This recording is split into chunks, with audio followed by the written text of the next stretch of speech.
The last board meeting at Harrison Global ended exactly how they planned, with my humiliation.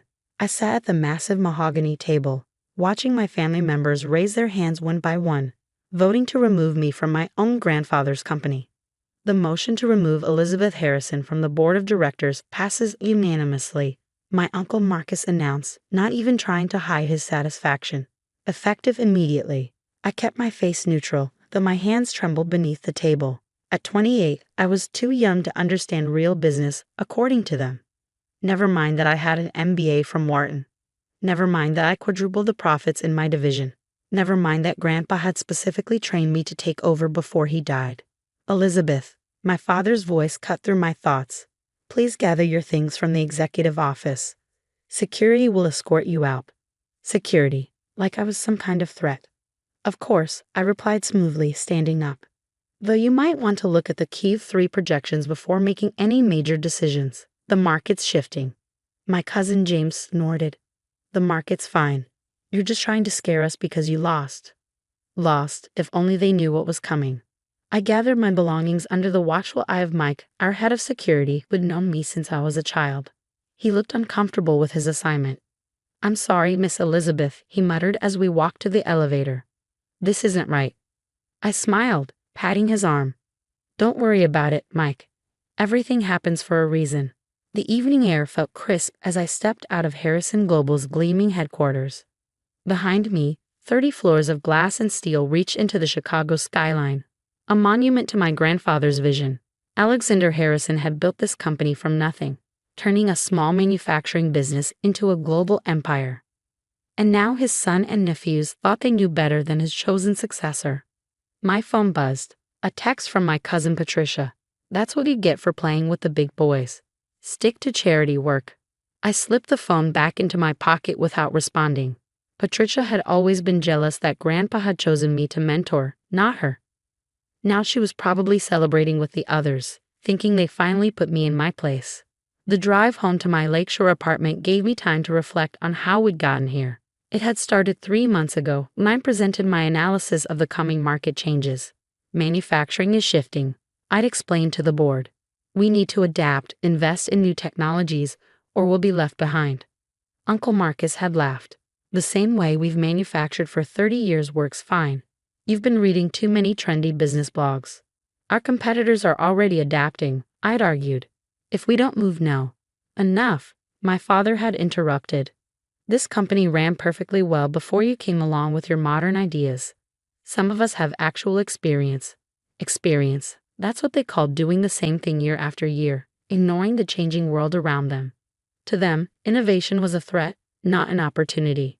In my apartment, I poured myself a glass of wine and opened my laptop. A new email waited from David Chen, my old friend from business school. Everything's in place. The shares have been acquired through the shell companies. You now control 51% of Harrison Global. They won't know what hit them on Monday. I smiled, remembering the day I first called David with my plan. He thought I was crazy at first. You want to secretly buy control of your family's company? He'd asked. That would take millions. Good thing Grandpa left me millions then, I'd replied. Alexander Harrison might have seemed traditional to outsiders, but he'd been quietly revolutionary. While training me to take over the company, he'd also set up a private trust in my name, one my family knew nothing about. They'll try to push you out someday, he told me during one of our late-night strategy sessions. The old guard always fears new ideas. That's why I've made sure you'll have the resources to fight back. I opened a secure folder on my laptop, the one containing all the documentation of my careful share acquisitions over the past 3 months. Every time my family shot down one of my proposals, I bought more stock through various shell companies.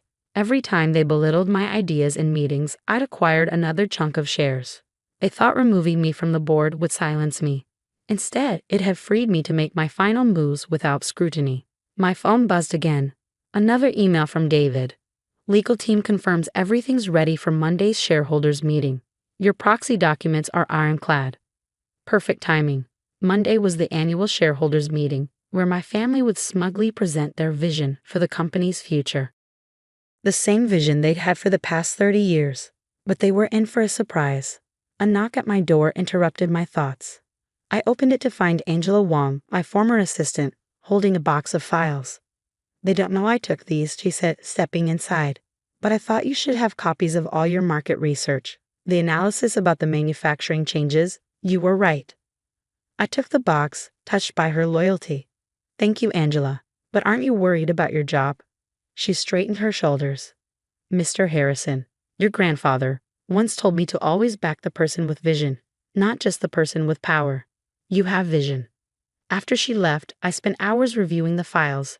Every projection I'd made 3 months ago was proving accurate. Our competitors were indeed shifting to new manufacturing technologies. The market was changing exactly as I predicted. Another text buzzed through. "Uncle Marcus this time. Hope you've learned your lesson about respect. Maybe now you'll understand how business really works." I laughed out loud. "Oh, Uncle Marcus, Monday would teach you all about how business really works." My phone lit up with a calendar reminder. Dinner with Marie, my grandfather's former secretary. She'd insisted on meeting tonight, saying she had something important to share. 2 hours later, I sat across from Marie at Gibson's Steakhouse, her favorite restaurant.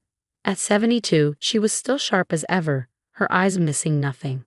"I knew this day would come," she said, pulling an envelope from her purse. "Your grandfather left this with me, said to give it to you when the board turned against you." Inside the envelope was a single sheet of paper, a letter in my grandfather's bold handwriting. "My dearest Elizabeth, if you're reading this, then they've done exactly what I feared. Tried to push you out because they fear change. But remember what I taught you. True business leadership isn't about maintaining the status quo. It's about seeing the future and having the courage to chase it. I've left you the resources to fight back. Use them wisely. Show them that youth and vision are assets, not liabilities. And remember, the best revenge isn't just winning. It's winning while proving you were right all along. All my love, Grandpa." Marie watched me read the letter, a knowing smile on her face. "He always said you were the only one who inherited his vision. The others? They inherited his name, but not his spirit." I tucked the letter carefully into my bag, feeling more certain than ever about my plan. "They think business is about power," I said. "About controlling others." Marie nodded. "And what do you think it's about?" "Innovation, adaptation, building something that lasts." I smiled. "And on Monday, I'll show them the difference." Back home, I reviewed everything one final time. The proxy documents, the share certificates, the market analysis proving I'd been right. My father called twice, probably to rub in my humiliation. But I let it go to voicemail. Let them all think they'd won. Let them celebrate their victory over the naive granddaughter who dared to challenge their outdated ideas. Because on Monday, everything would change. I opened my grandfather's letter again, drawing strength from his words. He'd seen this coming, had prepared me for it, had made sure I'd have the means to protect his true legacy. Monday couldn't come soon enough. Monday morning dawned bright and clear over Chicago's financial district. I stood in front of my mirror, adjusting my grandmother's pearl necklace, the one she'd worn to every major business meeting. Today felt right to continue that tradition. The shareholders' meeting was scheduled for 9 a.m. in Harrison Global's main conference center. I arrived at 8:30, nodding to Mike at security, who looked surprised to see me. "Miss Elizabeth?" "The meeting is shareholders only." I smiled, handing him my credentials. "Don't worry, Mike. I'm exactly where I need to be." The conference room was already filling up with shareholders, board members, and executives. My father and uncles clustered near the front, looking smug in their expensive suits. Cousin Patricia sat with her usual group of sycophants, probably sharing another round of jokes at my expense. David Chen met me at the door, laptop ready. "Everything's set," he whispered. "The proxy documents are loaded. Want to review them one last time?" I shook my head. "I've been reviewing them for 3 months. It's time to act." Uncle Marcus spotted me first. His face darkened as he strode over. "This is a private meeting, for shareholders." "I know," I replied calmly. "That's why I'm here." Before he could respond, my father joined us. "Elizabeth, this is embarrassing. Security will escort you out." "Actually," David stepped forward, "Ms. Harrison has every right to be here. As a major shareholder." The room fell silent. I could feel every eye turn toward us. "What nonsense is this?" Uncle Marcus demanded. You don't own any significant shares. We've tracked all major shareholders. I smiled. Did you track Phoenix Ventures, or Global Innovation Partners, or perhaps New Horizon Investments? My father's face paled. Those were the shell companies I used to acquire shares over the past 3 months. Impossible, he whispered. Those acquisitions would have required millions. Good thing Grandpa believed in planning ahead. I cut him off. Now shall we begin the meeting? I believe there are some changes to discuss. The next hour was a blur of legal documents, proxy revelations, and growing shock as my family realized exactly what had happened. Through careful planning and strategic acquisitions, I now controlled 51% of Harrison Global's shares. This is a trick, Patricia shouted, her composure cracking. She's too young to manage this much power. Too young? I stepped to the podium, pulling up my market analysis from 3 months ago. Let's talk about who really understands this business. One by one, I showed them how every prediction I'd made had come true. Our competitors' shift to new manufacturing technologies, the changing market dynamics, the dropping profits in our traditional sectors. While you were busy dismissing me as too young, I continued, our main competitor launched this. I played a video announcement from our biggest rival, showcasing exactly the kind of innovation I pushed for. Their stock price has doubled since this launch. My father stood up. You can't just walk in here and... Actually, I can. As majority shareholder, I'm calling for an immediate board vote. I nodded to David, who distributed the prepared documents. The first item, reconstituting the board of directors. The next few minutes were chaos as my family realized they'd lost control. The new board would include experienced industry innovators, technical experts, and yes, me as chairwoman. This is betrayal, Uncle Marcus sputtered. Your grandfather would never. My grandfather, I cut in sharply, left me his shares in a secret trust for exactly this moment. He knew you would try to maintain the status quo at any cost, even if it meant destroying his legacy. I pulled out Grandpa's letter, reading it aloud. True business leadership isn't about maintaining the status quo. It's about seeing the future and having the courage to chase it. The room fell silent. You all thought being young meant being naive, I continued. You never wondered why Grandpa spent so much time teaching me, preparing me. He saw what you couldn't, that the business world is changing. We either change with it, or we die. I clicked to the next slide, my comprehensive plan for modernizing Harrison Global. New manufacturing technologies, sustainable practices, innovation centers. Everything I tried to propose 3 months ago. You can either be part of this transformation, I offered, or you can step aside. But Harrison Global will move forward. One by one, the old board members realized their position was untenable. My controlling share meant the vote was a formality. By noon, Harrison Global had a new board of directors and a new direction. As the shell-shocked shareholders filed out, Patricia stopped by my seat. How long? She demanded. How long have you been planning this? I met her eyes calmly. Since the day you all started dismissing every new idea as youthful inexperience. Sometimes, Patricia, being underestimated is the greatest advantage. The next few weeks were intense. Some family members resigned rather than work under my leadership. Others, seeing the wisdom in my plans, chose to adapt.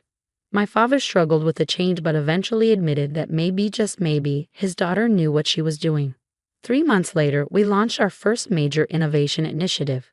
The stock price jumped 30% in a week.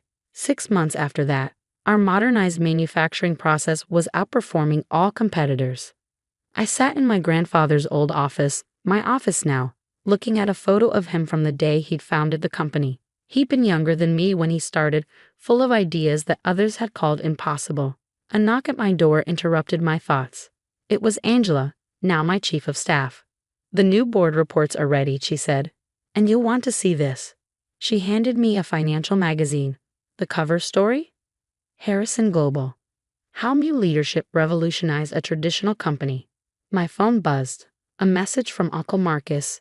You were right. About the market changes. About everything. I was too proud to see it. I smiled, touching my grandmother's pearls. Sometimes the best revenge isn't just proving them wrong. It's proving yourself right so thoroughly that they have no choice but to acknowledge it. Another knock, this time David Chen. Ready for the innovation team meeting, they're excited to present the new proposals. I stood up, straightening my jacket. Lead the way. As we walked to the conference room, I passed the portrait wall, now updated to include all the company's innovators, not just the Harrison men. My grandfather's words echoed in my mind. The best revenge isn't just winning. It's winning while proving you were right all along. Looking at the eager faces of our innovation team, at the modernized facilities visible through the windows, at the future we were building, I knew he'd been right. They kicked me off the board for being too young to understand business. I'd come back as majority shareholder to show them what real business leadership looked like. And now Harrison Global wasn't just surviving, it was leading the future of manufacturing. Sometimes being underestimated is the greatest gift, because when people dismiss you, they never see you coming. Until it's too late. The end-of-year shareholders meeting painted a clear picture. Our stock price had doubled. Our innovations were setting industry standards, and those who had once dismissed me as too young to understand business, they were now taking notes on my vision for the future. Because in the end, true success isn't about age or tradition. It's about seeing what others can't, having the courage to chase it, and being strong enough to prove everyone wrong, even if that means taking over the company to do it.